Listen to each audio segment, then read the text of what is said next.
Hey, Val. Hey, Al. Hey, Stu. Hey, Alan Val. Welcome to D-Commentary.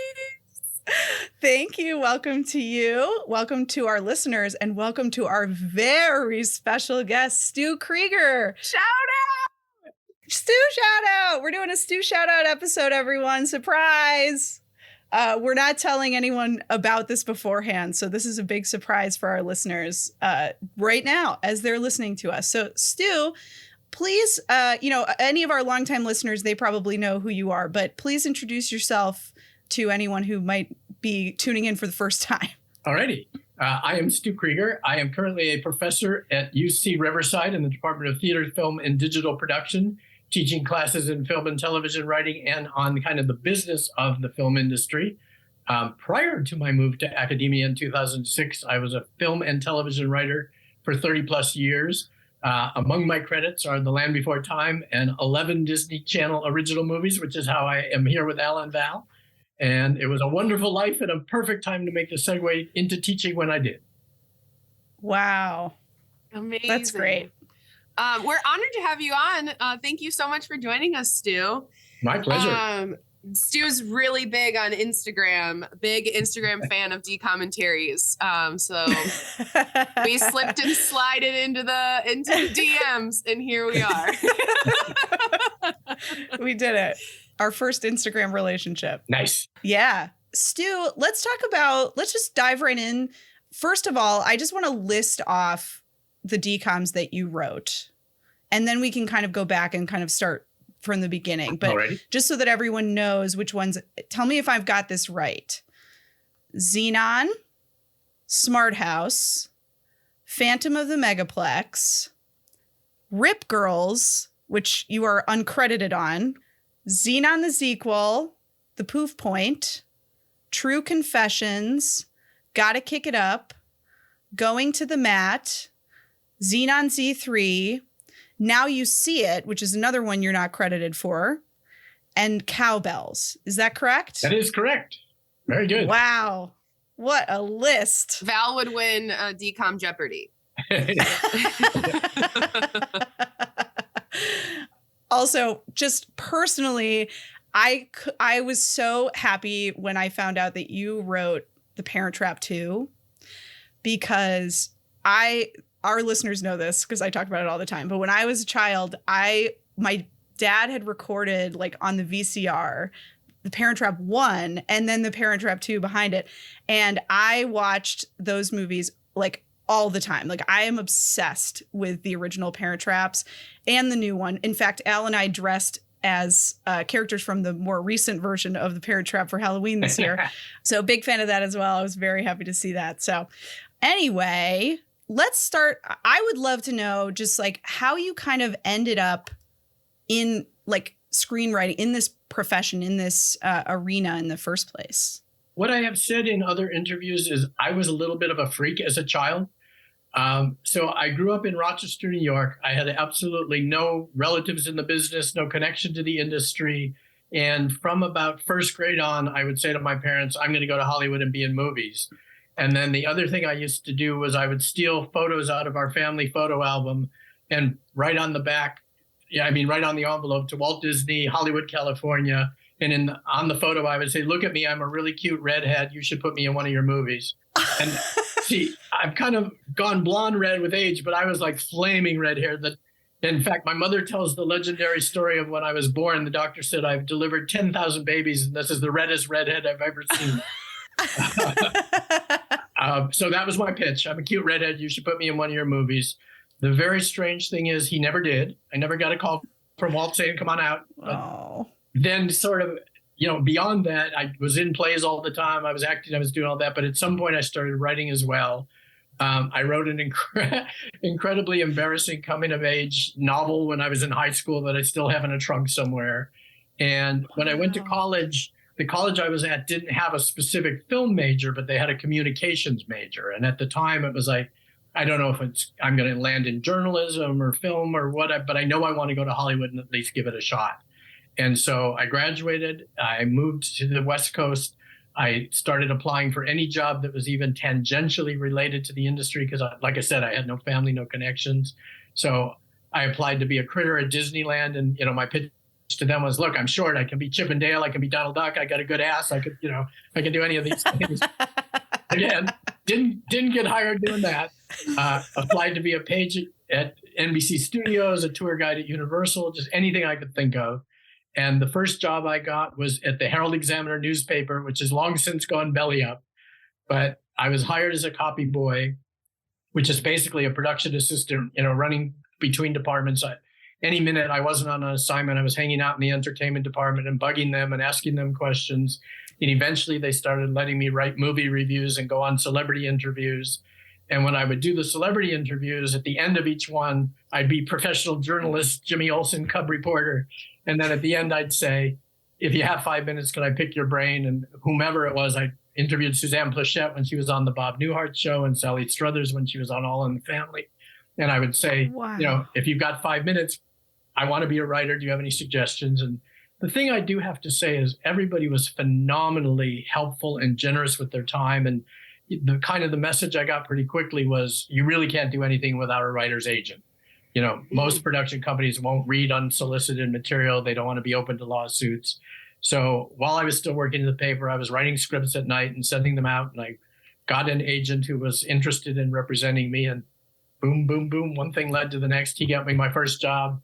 Subsequently, I got a little bit more powerful agent. He got me kind of into the major leagues, and it rolled from there. Wow.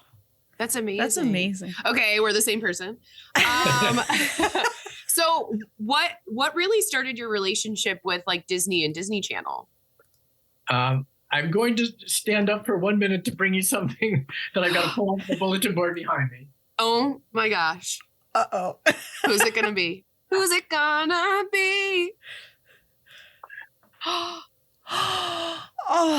So this was me and Haley a few years ago, but I part of the destiny of all of this was I was gonna cry. I was a Disney freak child.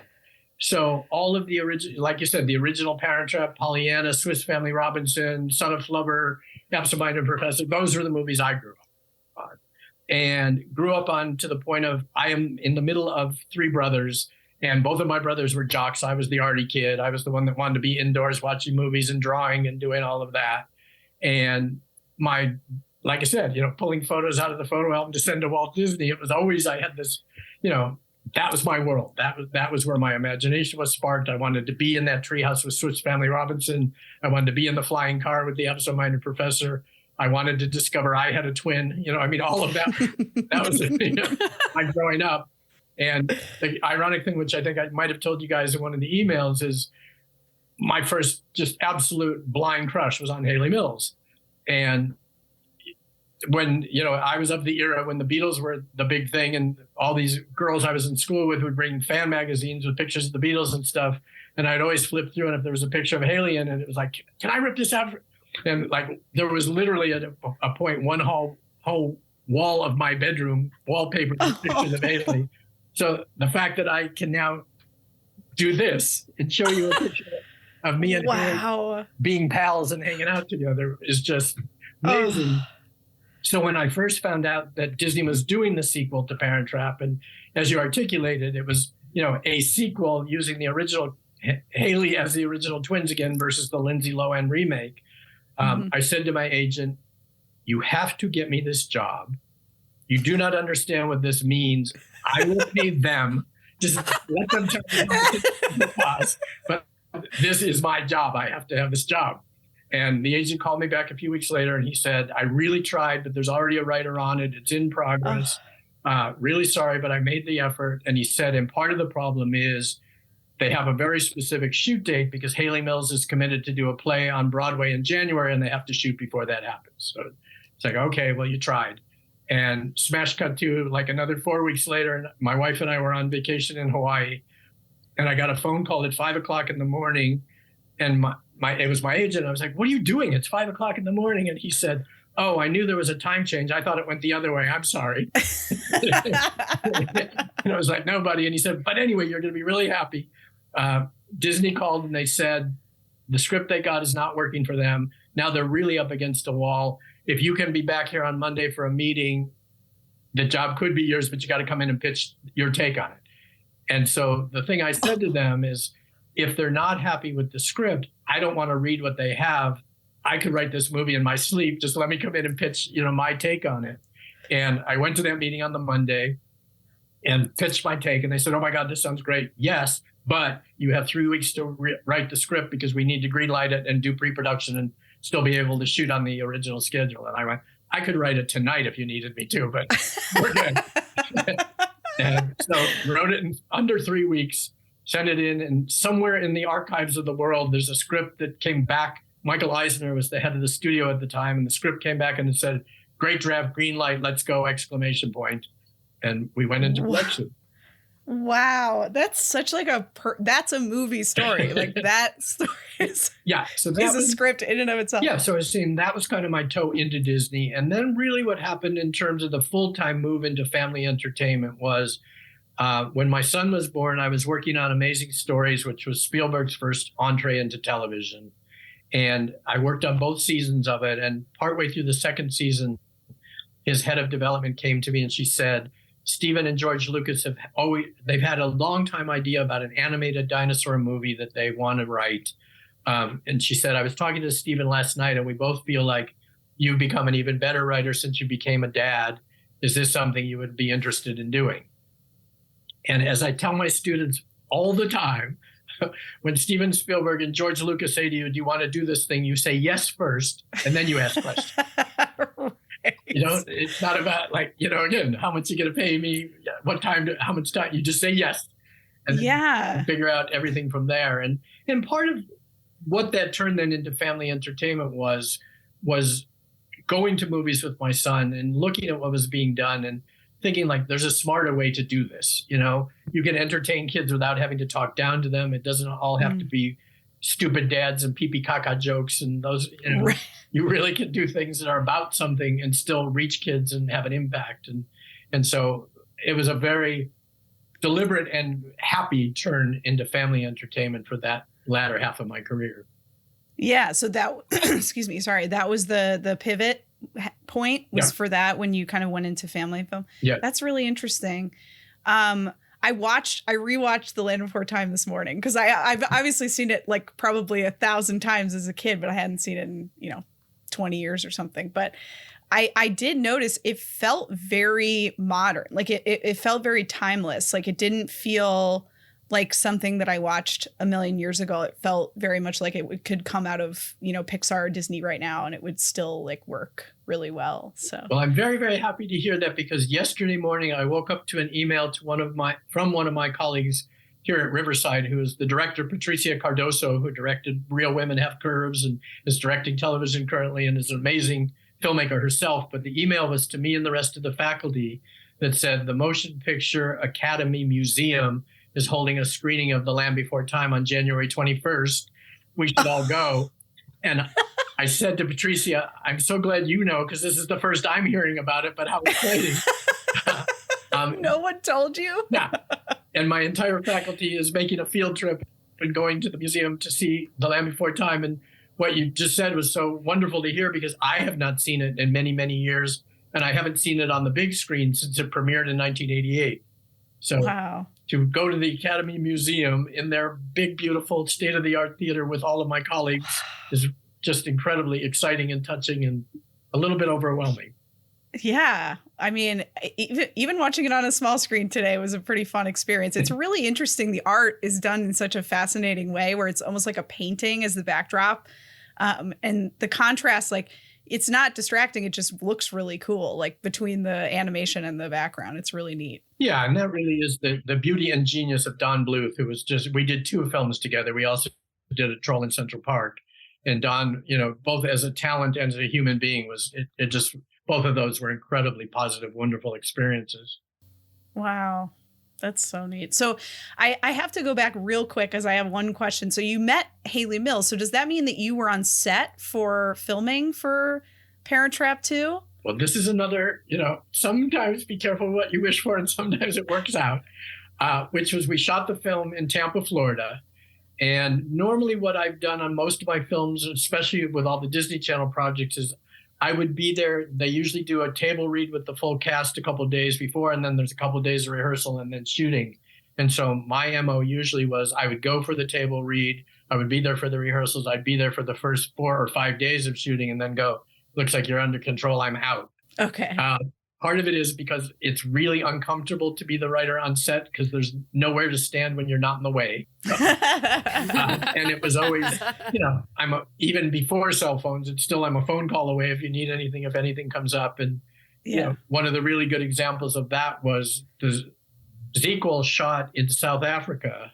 No, wait a minute. They shot in New Zealand. It was Z3 that was South Africa. So they were in New Zealand, and I got a call like 10 o'clock at night. We're shooting the climactic song, and in the Zequel, it was The Galaxy Is Ours. The Zoom, Zoom, Zoom was in the original, but Galaxy Is Ours was the Zequel. And they said, we're shooting the song tomorrow, and the lyrics just came in from the staff songwriters, and they're terrible. They really don't get what the movie's all about. And this is it sounds like all I do is work under pressure, but they said, we are literally shooting it tomorrow. If you want to take a whack at the lyrics and see what you can come up with. And, until about 2 a.m., I wrote something, and this was the days when you had to stick it in the fax machine and send it to New Zealand. And, send it through. They called me back and they said, this looks great. We're, turning it over to the songwriters. And then a couple hours later, they love it. We're recording it now. We're shooting it later.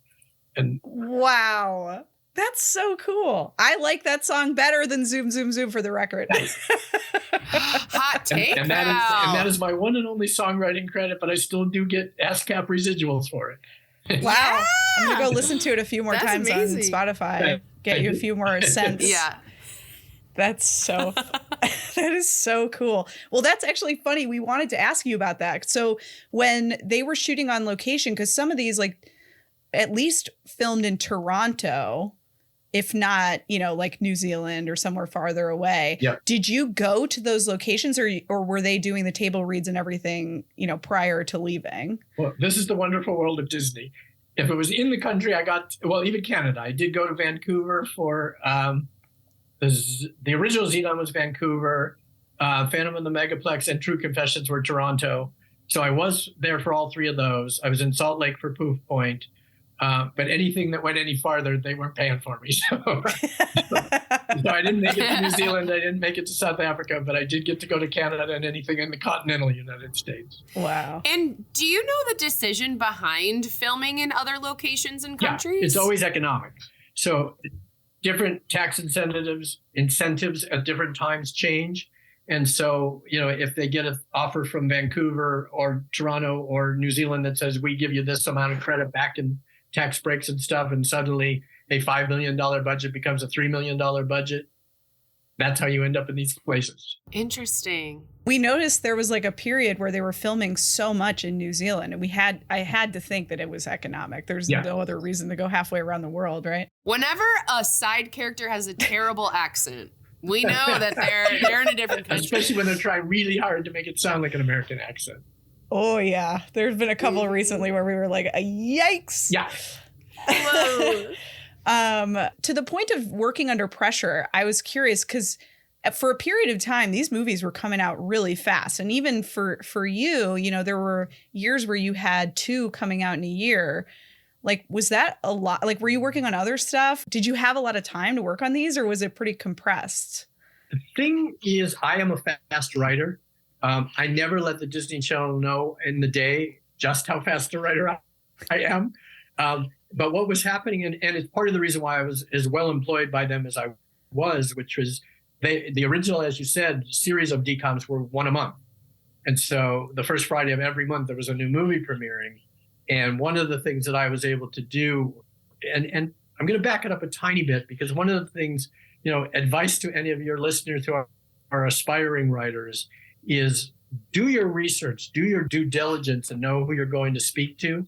Because part of the reason my relationship, once the DCOMs existed, began was when I went in for the interview on Zenon, the only movie that they had finished making at that point was Under Wraps, the Mummy movie. Mm-hmm. And when I got the call to go in, they explained, we're starting this franchise. We're going to be doing these Disney Channel original movies. As I said, I grew up on the OG Disney movies. And so I said, do you have a sense of kind of what the mandate of these movies are. And they gave me a little bit of a pitch. But then I said, are any of them done yet? And they said, we have a rough cut of Under Wraps. And I said, can I please see that before I come in for the meeting? So I watched the movie, and then I went in, and Zenon was based on a very thin kid's picture book, which also is somewhere in the office here. But it literally was like a 20-page kid, a girl living on the space station in the 21st century who had a crush on a rock star named Protozoa. Those are kind of the things that survived from the book. And when I went in for that first interview, they said, we're going to be very candid with you.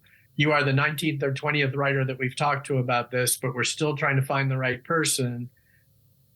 Pitch us how you would adapt the picture book into the film. And I said, to me, it's Eloise at the Plaza on a space station. And a few more sentences, and they went, you're hired. And the reason you're hired is because the 19 writers that came before you, almost every one of them gave a variation on it's Star Trek meets 90210. And they said, we're the Disney Channel. We don't do Star Trek. We don't do 90210.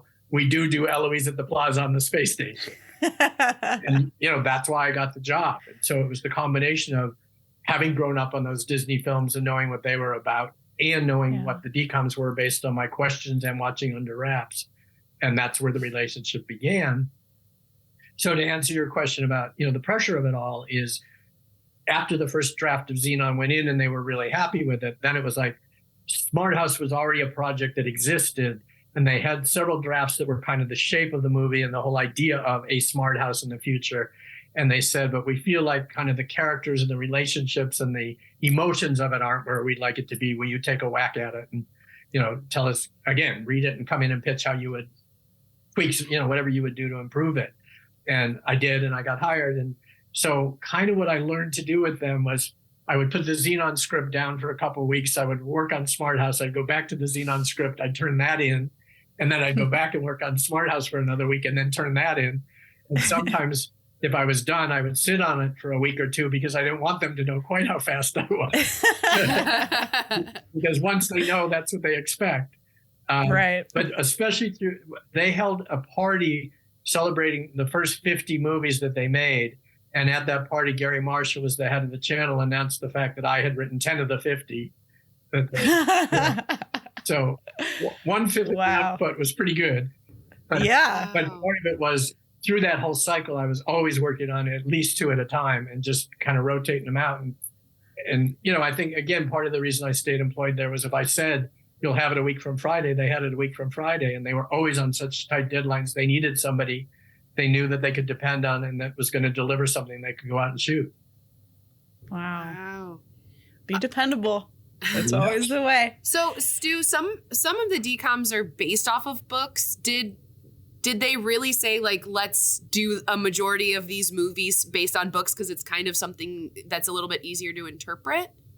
It was really all of the above. And so one of the points of pride for me is on the 10 that I am credited on, I was either the only writer or the last writer. And the point of pride of being the last writer means that you wrote the draft. They decided that now we're ready to go shoot. So, I was always very proud of that. But among them, Zenon, all 3 of them obviously sprang from the kids' picture book that I mentioned. Tru Confessions was based on a novel that a producer brought to me. And this is another thing about, making yourself dependable and knowing your market is when I went in for that meeting, they said, we're going to be really honest with you. 2 other groups of writers over the last years have brought us this book, and we just weren't wild about their take on it. We know you. We know what you can do. We know what you would do with this. With you attached, we're willing to move ahead with it. And so it wasn't, like I said, it was a producer who brought it to me who said, I know you have a relationship with them. It seems like something they'd respond to. Let's go. And then the fact that they, like I said, had turned down other writers, but wanted to do it with me was, again, exciting and flattering. So that's where that came from. Phantom and the Megaplex, Michael Healy, who was the head of movies, as opposed to Gary Marsh, who was the head of channel. Michael called me one day and he said, I woke up this morning with this title in my head. Come pitch me what the movie is. And so he said, Phantom of the Opera, update, Phantom of the Megaplex, come talk to me. And so so we just sat in the room and spitballed for a while. And by the end of it, he was like, yeah, that's our movie. Go write it. That's improv, baby. Yeah. Yeah. So that's where that came from. Poof Point, I forget if there was source material or not, because it was another script I inherited already in progress. I don't think. Just came in and did kind of the character and emotion pass. Wow. Okay. It's cool. This is not a question. This is just a statement. It's interesting that you are responsible for that portion of a lot of these scripts, because like one thing that bothers me about movies that are not on this list in certain cases is that they are just constantly trying to be kind of funny and silly. And to your point, when you were talking earlier about Land Before Time, like trying to sort of treat children with respect, I guess, with your writing, and then like treat their emotions with respect and their relationships with respect. I think that really shows through in these movies. Like, I think all of them have such strong relationships. Like, I remember distinctly having conversations on our episodes that we've done already on some of these movies, like especially in Smart House, like the conversation between, I can't remember the characters' names, but the son and the dad, after he like blows up at dinner. Like, that is such a beautiful moment that you wouldn't necessarily find in like a TV movie for kids, but you gave it that like gravitas. Not to speak down to TV movies for kids. These were incredibly important to me growing up. I guess I want to like thank you for like giving these things to us, because I think like teenagers especially are going through a time where it's really hard. They're feeling so much and it's really hard for them to articulate like what they're feeling and put words to their emotions, and communicate with their parents and things like that. And like you helped us by showing us in these scenes and in these moments. So I really cannot express how much that means to me, because it was an incredibly conscious choice and conscious decision, because it was the same way my wife and I parented. We never baby talk to our kids. It was always, and a lot of the fights that I would get in at the Disney Channel is they would say, a kid wouldn't say that. And I would say, well, my 9-year-old said it at dinner last night. And they would go, well, she's exceptional. I go, she's great and everything, but she's really, she's not. And I said, part of my mission with these movies is I would rather have a kid turn to their parents and go, what does that mean? Or what did they mean when they said that? Than talk down to them. And I'm not going to do that. And, and the other strongman that I kind of glanced over it earlier, but I was constantly fighting with them, because there was such a trope in most family movies of the father's an idiot. If the mom leaves the room, the top's off the blender and shit's going everywhere, and the wash machine's walking across the floor and the baby's in the dryer, and it's like, I got to be honest with you guys, my wife goes away for the weekend and the kids don't die. So I will never write anything with my name on it that has an idiot father. I'm not doing it. And there was a couple times, well, what if dad fell down the stairs? It's like, no, like put that in somebody else's movie. It's not going to but those were things that mattered to me. So to hear you, resonate that, it means a lot. And then the other thing that I have said in other interviews is my office was always at home, and the studio where I work is at the front of the house, but it's got double pane acoustic doors like a recording studio. And from a very early age, my kids were trained, if the door's closed, dad's working, leave them alone. And if the door's open, you can go in and talk to them. But the other thing I would do, and there's the scene in Smart House that I'll tell you guys in a moment, but I would literally be working in my office, and my wife was a stay-at-home mom by choice. And so the kids, all their friends were over all the time. And my house was full of kids all the time. And I would open the office door. I'd listen to them for 15 minutes. I'd close the door and start typing. It's like, this is what they're talking about. This is what they care about. And there's the scene in the Smart House where the brother and sister are together, and Katie's bouncing on the bed, and Ryan Merriman's character calls her annoying Spice, and they have full interaction. And my son was probably 12 years old, and I would get sent the dailies every day of what was shot the day before, and they would come on the little DVD, and I would sit and watch them and send any notes and thoughts. And so I was watching them with my son, who is now a filmmaker himself. And that scene happened, and he turns to me and goes, Dad, Rosie and I had that same fight a couple months ago. And I said, I know, and that's why you're going to be able to go to college someday, buddy. But that's amazing. I mean, yeah, that explains why it felt so real, for sure. Yeah, it is real. And Stu, to also have me compliment you a bunch. So something that I do when I go through, and we always do our first impressions of a movie, I always give a number ranking of the movie. Val does not. I started at episode 1 and I've kept it through our almost 50 episodes. Nice. But I want you to know that you have a really good track record of Al's rankings over here. And I have to say that Zenon the Zequel is probably my favorite DCOM. Nice. Mhm. That makes me They're very incredible. happy. Yeah. I mean, I don't know if it's a hot take or not, but I think that the Zequel is better than the original. So Love to hear it. I like the sequel. Yeah. Go for it. No, I was going to say Z3 was originally supposed to be a feature film. And then the collaboration between the studio and Disney Channel ended up being a power struggle of who was the ultimate arbiter. And so that movie never happened as a feature film, but that's the one for me is a wee bit janky because it was written as a feature and then shot on a Disney Channel budget. Right. Oh, gosh. We haven't gotten to that one yet, so I haven't seen it in years. Oh, it's so great. I look forward to that. The fact that it's things like I said earlier, they shot in South Africa. And in one of the climactic scenes, there's like this torrential windstorm and everybody's hair is blowing and their face is blowing. I think there's even props that go by in the background and they just kept going because they were on a really tight budget. But the first time I saw the movie, it was like, yeah, this looks like a feature film shot on the Disney Channel budget. Oh my gosh. Wow.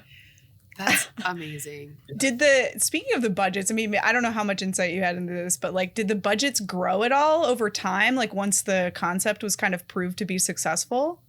Yeah. And again, that really depended. Like the Zenon movies definitely did. We got a little bit more money each time, but it was already a proven concept.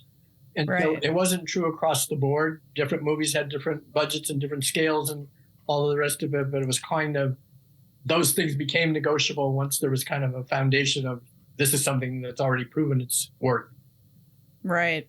Now all they seem to do is sequels, so they must have really liked that. It feels like there's a new Descendants or Zombies coming out every week. Mm-hmm. So I want to ask you about these couple movies that you weren't credited on. Is that just because you, kind of like you were saying earlier, didn't write the final script, or is it some other reason? Yeah, there's a very, very specific Writers Guild formula for who gets credit on screen. So part of the reason that exists is they feel like it devalues the whole idea of if somebody came in and did one pass and most of the material they did ultimately doesn't end up in the film, they don't want credits to be 72 writers, which, you know, it's not unusual in Hollywood, not just at Disney, that over the course of time, over the course of development of a project, there'll be sometimes upwards of 20 writers that have passed through the project. And so the way the Writers Guild formula is structured, it's heavily weighted in favor of the original writer. So if it's a piece you created, you really have to be largely rewritten for anybody else to get credit or to share credit. And it's very, very rare for the original creator to get knocked off entirely. You'll still have some form of credit. But then one other insider tip is if you see credits that say written by Al A&D Val, it means you wrote at different times. If it says written by Al ampersand Val, it means you were a writing team you wrote together. Yeah. So whenever you see those credits, and sometimes you'll see Al ampersand Val A&D Stu, and it means you guys wrote as a team and then I came in later and did something. So that's like a secret code that you can pay attention to now when you get the film credits. But then to answer about the two I was uncredited on, to be a second writer or later, you have to be judged to have written 50% or more of the final film. And so what happens with how a Writers Guild arbitration actually happens is the Guild collects all drafts from, like if there's an original treatment all the way through the shooting script and any other drafts that happened along the way. And then it's an arbitrary panel of 3 writers. I served on the committee for many years where you just get a box of stuff, read all of this. Here's the formula to have in front of you while you're reading. And then again, it's a subjective thing. And so in particular with The World's Greatest Kid Magician, when that arbitration was done, Michael Healy, the head of movies I mentioned before, called me and he said, to be honest, pal, you got screwed. You should have gotten credit on that. Oh, no. But sometimes it can be even the panel, decides, you did 48%, but it wasn't quite 50, whatever that is. But it's always going to be subjective. And to be very honest, I've had it go both ways. I've gotten credit on things where I went, wow, I did, and other projects where I probably thought I should have and didn't. So in the end, it all works out. Wow. Nice. Stu, do you have a favorite DCOM that you worked on where you're like, overall, the writing process was great. The cast was great. Everyone was wonderful. Or do they all kind of like hit the same mark for you? I think the two, and just in terms of the creative experience, were probably the original Zenon and Tru Confessions.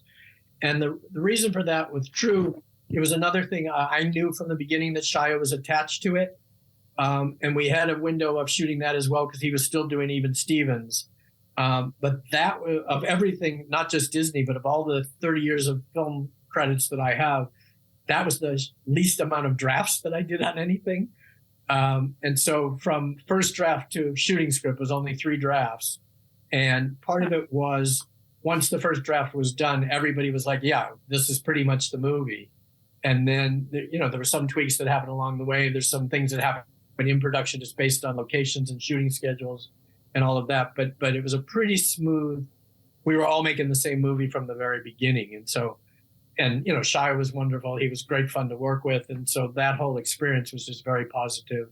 And then as I mentioned earlier, I was there for the rehearsals and the table read in the first week of shooting. And then I left, and the very last day of shooting was 9/11. And they ended up having to drive back across the country because no planes were flying for a month.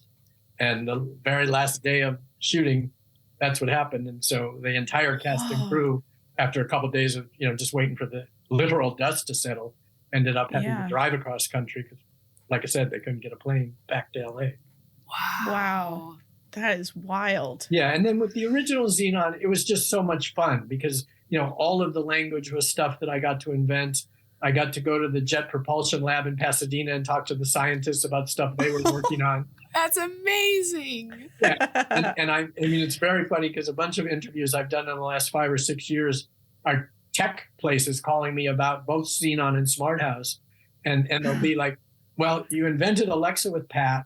You invented the iPad with the Zap pads. Like, dude, where's your patent on all these things? It's true. Yeah. I think we talked about both of those things. We definitely episodes. did. You're ahead of your time. Yeah. Wow. But again, part of it was that I went and talked to scientists. I asked questions about what they were working on. And then the other thing with Zenon in particular was I always thought that where a lot of sci-fi things aired is there would be these phenomenal leaps in a very short period of time. And so, things that were set 20 years in the future, somebody's in flying cars and all these things. And what I started from was going backwards.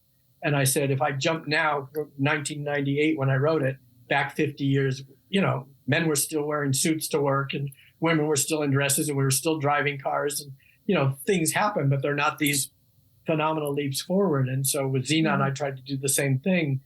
And part of where the Zap pad came from is like, we got big computers, we're going to have smaller computers. It wasn't like, Called it. Like, oh, I'm amazing. I have my crystal ball. It was just so. You also invented Zoom, basically, because they were talking to each other on the video all the time. There you go. Yep. Wow. Stu, I have a question for you that has nothing to do with DCOMs. How did you meet your wife? It is the best question you possibly could have asked because it's another, you can't make this stuff up. Very, very, very early on in my career, the very first film I ever actually did any writing on was the classic motion picture that I'm sure you both have in your video library called Satan's Cheerleaders. Yeah, I watch it every Christmas. And the guy making those films had this incredible formula. Everything he did was a bunch of young girls and a bunch of washed up movie stars that had enough credibility that they could get preliminary financing. And there's a thing called four-walling where you would open these low budget movies in drive-ins and certain theaters for a week, make your money back and move on. Huh. And that was what this guy did. And so Satan's Cheerleaders has John Carradine, who's the patriarch of the family that was in Grapes of Wrath. Jack Crucian, who won an Oscar, or I don't think he won, but he was Oscar nominated for The Apartment. Yvonne DiCarlo, who was Lily Munster on The Munsters. They were all like the older people, and they were all, I think they're all dead now, so I can say they were basically all washed up alcoholics who needed a job. And And then he would cast everything with these nubile young girls for that part of the titillation side of things. And my now wife of 41 years was one of Satan's cheerleaders. I was hired as a production assistant and to do a rewrite on the film. And the great thing with our relationship is the second movie I did, which is with these same producers but a different director, was called Goodbye Franklin High. And it was the first feature that I wrote that got produced from a script of mine and sold credit on. And it was really, really low budget. And so they couldn't afford a casting director. So I would read with the actors when they came in. And again, life is a very funny thing, because one of the actors who came in and was potentially cast and then backed out because he got a better offer was Dennis Quaid. And Dennis Quaid now lives like 7 or 8 houses down the street from me. So it's a small and wacky world. But anyway, I was reading with all the actors when they were coming in, and about a week into it, the director said, "You're funnier than any of the people we've interviewed. Why don't you play the lead guy's best friend?" And I said, "Because I'm not an actor." And he said, No, you'll be great. You can do it. So I ended up getting cast as one of the lead guy's two best friends. And then the director, who had also worked on Satan's Cheerleaders, cast my then girlfriend as my girlfriend in the movie, and later became my wife. So the great thing is, every once in a while that will show up on cable, it will show up streaming somewhere, and we always get a call from somebody in our life going, "I was up at 4 a.m. and this movie was on, and I think it was you and Hillary in it. Is that possible?" And, yeah, that was us. Wow. And I watch it every Christmas. As you should. Yeah. My wife describes Satan's Cheerleaders as a porno movie with no sex.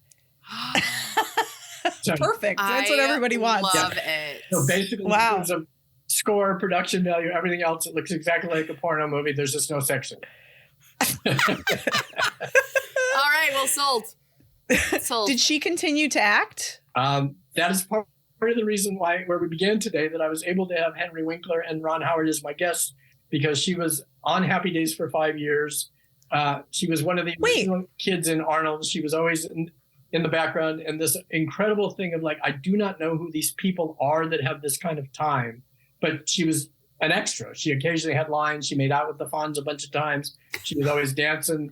When the boys had their band, she was the drummer in the band with Potsy and Ralph and Richie. What? But somebody in the last 6 months sent us a 3.5-minute video clip of all the highlights of just her.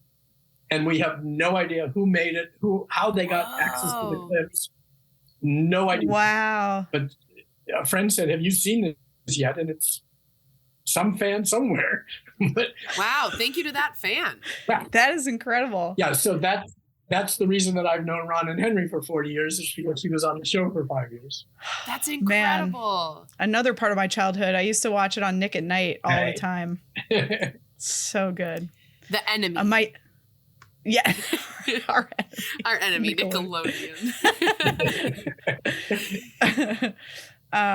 That's so funny. I always had an affinity for Ron Howard because my dad is also redheaded and looked a lot like Ron Howard. It still does, kind of, but more so when they were younger. So I was always like, this is what I can tell you.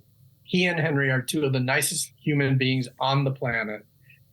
But this is the fact that he will go to his grave still being Richie Cunningham, because when they did my class, like I said, it was via Zoom. And after class, I always, whomever my guests are, the first thing I do as soon as I'm done is send a thank you. And that was so amazing. I cannot tell you how much I appreciate you taking the time to be with my students. And I know how much they loved it. And so I wrote to both of them separately, but I wrote to Ron. And the thing that he did is, it was a 3-hour class. And about 2 hours into it, Henry said, "Hey, you guys, I'm so sorry, but I have another appointment. I've got to jump off, but it's been so great." And the thing that Henry did is, because it was Zoom, he would look at the screen and it would be like, "So Val, what's that behind you in the background?" And then the kids would go, "Henry Winkler said my name." And so anyway, I sent them each an email, and I wrote to Ron about, "Thank you for your time, and you were so great." But when Henry said, "I'm sorry, I got to jump," Ron goes, I can stay." And then he stayed another 45 minutes after Henry left. And then after class, when I sent the note, this is what I get back. "Are you kidding me? That was a blast!" with an exclamation point. Oh. And it was like see, he's still Richie. That's so amazing. Great. I love knowing that. I love like finding out that the people who I look up to are actually worth looking up to. Yeah, because sometimes when you find out the opposite. Are good people. Yes. And I will say, for all the reputation that Hollywood has, I have had many, many, many more of those people. I mean, Spielberg is an incredible human being. And, we got distracted before when you were asking about getting to be on the set of Parent Trap 2. And I, on the plane to Tampa, flying down there going, oh my God, what if I get there and she's just a horrible human being and all of my dreams and all of my wall of photos and everything are shattered. And I got in the evening, and the next morning we were having a production meeting, and I was already there, and Haley came through the door and she said, where's Stu? And I sit over here. Oh my God, darling, I have to tell you how much I love the script. And come give me a hug. And it was like, we're going to be fine. And like I said, that was 1986, and we are still friends. We had breakfast together with her partner and my wife in January of this year.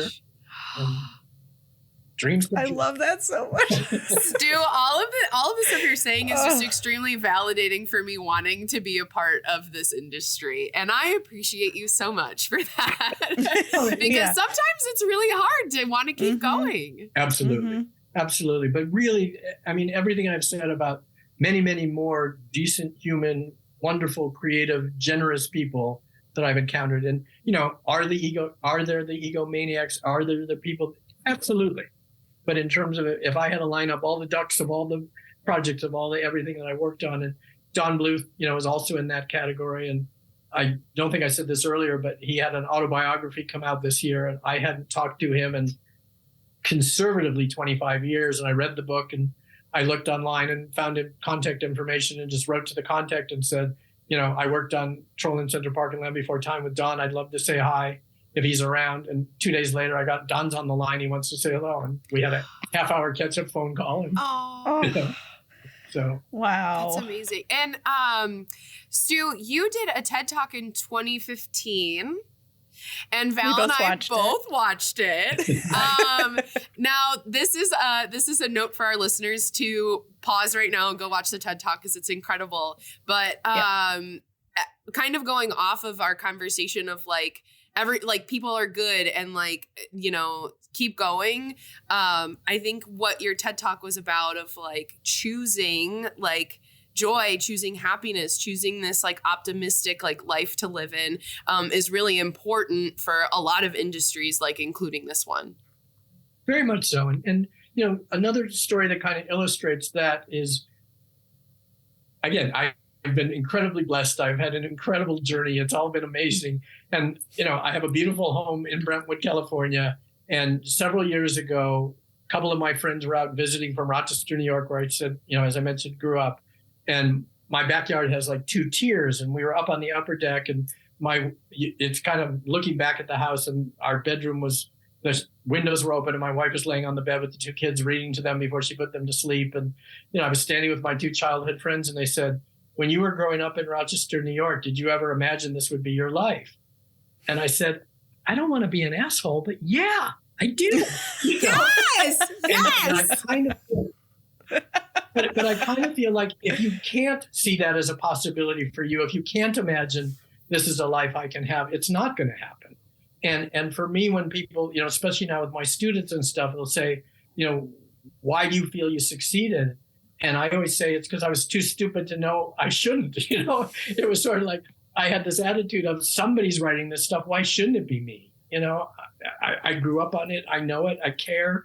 I want to put positive stuff back in the universe. I'm just going to do it. And it sounds simplistic, but I really believe if you can't have that vision in front of your face, it's not going to happen. What would you say for aspiring writers who have a little bit more negative self-talk in their brains and imposter syndrome and sort of fear both the potential failure and the potential success simultaneously? It's, on the one hand, I can see myself giving an acceptance speech in an awards show, but on the other side of it, I am just terrified of the entire prospect. And when I sit down and I open final draft, I'm like, maybe tomorrow, and then walk away. So what advice would you have for someone like me, or me, I guess too, if they're having that feeling? Yeah. Well, no, it's actually 3 parts. Number 1, get to therapy sooner than later. I already did. I recommend it for every human being on the planet. I love that Stu loves therapy. Absolutely 100%. Number 2, and this is something I work with all my students, but in particular my female students. Every time they start to give a note and it begins with, I'm sorry, but I'll say, I'm going to stop you right there. There is absolutely no need to apologize for having an opinion. It is something that I am single-handedly going to beat out of this generation just by repetition, if nothing else. And it is, like I said, I believe it is particularly endemic of women, and it's time to stop apologizing. And then part 3 is write. You got to be writing. And the thing that I say to my students when they ask about writer's block, I say, I never had writer's block. I had a mortgage. So if somebody was waiting for me to pay bills, I had to pay bills. I had to be writing. And if you're writing, you're learning. You're getting better. If you're writing, there's something to make better. When my students will come in and say, I'm not feeling it this week, I say, I don't give a shit. Go write something. If you write something, I can talk about it. If you write nothing, I can't help you. So if you if you think you are, if you want to be, if you're a writer, write. Okay. Val's going to listen to that clip every morning when she wakes up. Yep. That's going to be my morning affirmation. Whatever, yep. Whether you're jogging or meditating or doing yoga, whatever you're doing, just have it on. But that's it. That's what you got to be doing. Okay. I will for you. That will make me very happy. Wow. And then we'll all get breakfast every January. That could happen. Check in. Yeah, we'll check in. It'll be great. So this has been so much fun. I have to wrap in a minute because I have another meeting, but just if there a final question, anything? Well, I know you wanted to talk a little bit about your book. It seems like you've written in like every medium known to man, but now you've got a book coming out, right? Yeah. So it's actually my second novel. The first one came out in 2017 called That One Cigarette, available on Amazon. But the new novel in particular, this is the reason why I put a toe into social media and the reason you guys found me is because what the book is it's a family comedy. And when I was first approached by the publishers, they said, we really feel like the audience that grew up on your movies who are now young adults themselves with starting their own families would really relate to this, but you've got to kind of find them. And so part of what we've been trying to do with the social media campaign is get that rolling now. And then when the book comes out next year, go, by the way, if you like the movies, you'd probably enjoy the book. Here it is. Wow. So I will give you a sneak peek. It is called Raft, R-A-F-T. And it's about a man on the verge of his 50th birthday with a wife and 2 children who is having a bit of a midlife crisis because his son's leaving for college. His father-in-law just died. And he's having this moment of, I'm only 50, but is all my life going to be about loss now? Is everything going to be about the things that are going away from me as opposed to coming to me? And he wants to take his family on one last family vacation before the son goes to college. And the wife says, you're out of your mind. This is happening. That's happening. What are we going to do with my mother? It's not like we can take her to an old people kennel. It's just not going to happen. Give it up, buddy. And they get in a tremendous fight. He goes to bed angry and he wakes up the next morning and he's a penguin. And I did not see that. Yeah, no reason, no rationale. And kind of the pitch line that I use to sell the book is when men face a midlife crisis, some buy a hot sports car, some trade in their wife for a younger model. Clark Whitaker turned into a penguin. And the thesis is, I cannot wait to read this book. Yeah. So part of the thesis is, that's what life is, people. Shit happens and you got to deal with it. So wow.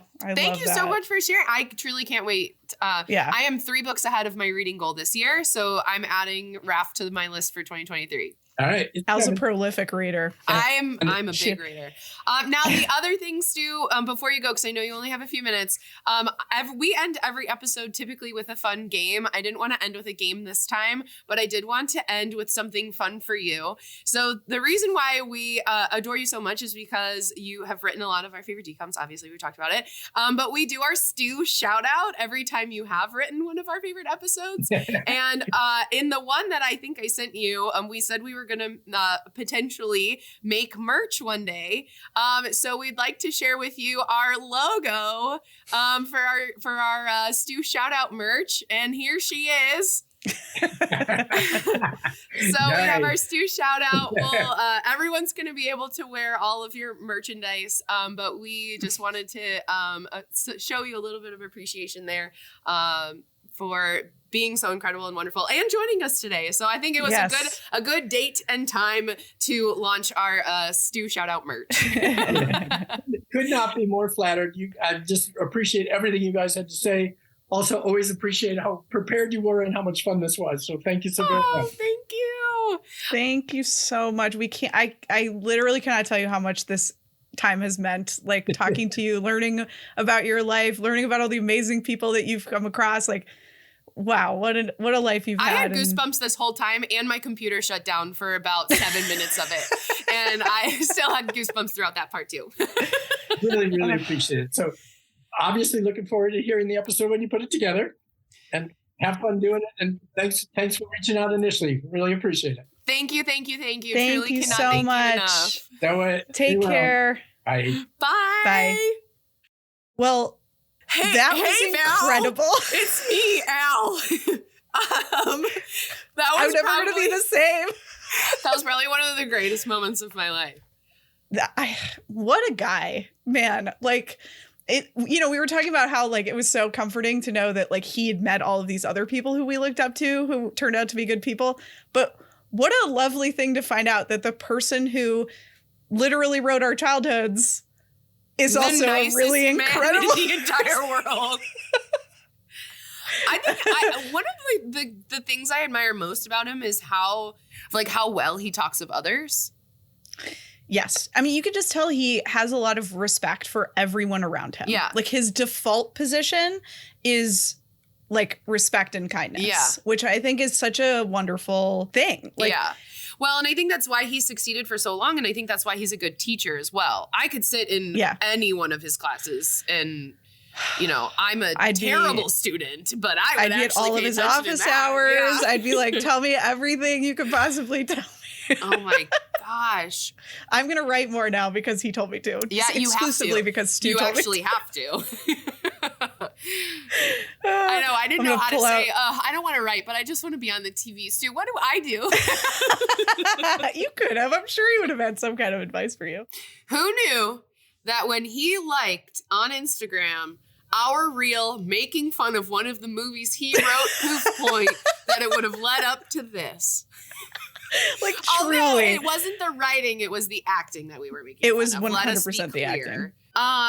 Truly, who could have guessed? I think that this is the start of a beautiful interviewing career for us. And like, we couldn't have gotten a better first DCOM interview than Stu Krieger. If any other, DCOM affiliated folks want to come on our show. Yeah, because they all listened to this. I mean, maybe they will now. Yeah. Maybe they will. Maybe Henry Winkler. Hey, Ron Howard. What are you doing? Steven Spielberg and George Lucas. Yeah. George Lucas, please. I am so obsessed with Val, Star you can do that one on your own. Wait, George, maybe you can tell me what Star Wars is about. Well, thank you so much for listening to our special Stu Shoutout interview episode. We hope you were surprised and excited as we were. We had so much fun doing this, and hopefully we'll be lucky enough to do some more in the future. But if this is the only one, man, was it a good one. Yeah. I mean, I would like to say that Stu Krieger is one of my best friends now. He's my mentor. And we're getting brunch in January. So every January forever. January. He's stuck with us now. All right. Next episode, Val just told me in my ear, little bird named Val just told me in my ear, is Full Court Miracle. So we're going to pick right back up where we left off. Yep. And play some b-ball. I'm assuming that's what it's about. Playing some full court miracles. Okay, we all love you so much. Love you. And goodbye to my best friend Stu. Bye, Val. Bye, Al. This podcast was produced by me. And me. And it was edited by me. The music was composed by Michael McNally. You can find us online at thetridentnetwork.com/dcommentaries-pod. And you can find us on Instagram and TikTok at dcommentaries. Dcommentaries is a part of the Trident Network. To learn more about our videos, live shows, and other podcasts, please visit thetridentnetwork.com. Disney Channel original movies. Damn it, Allie.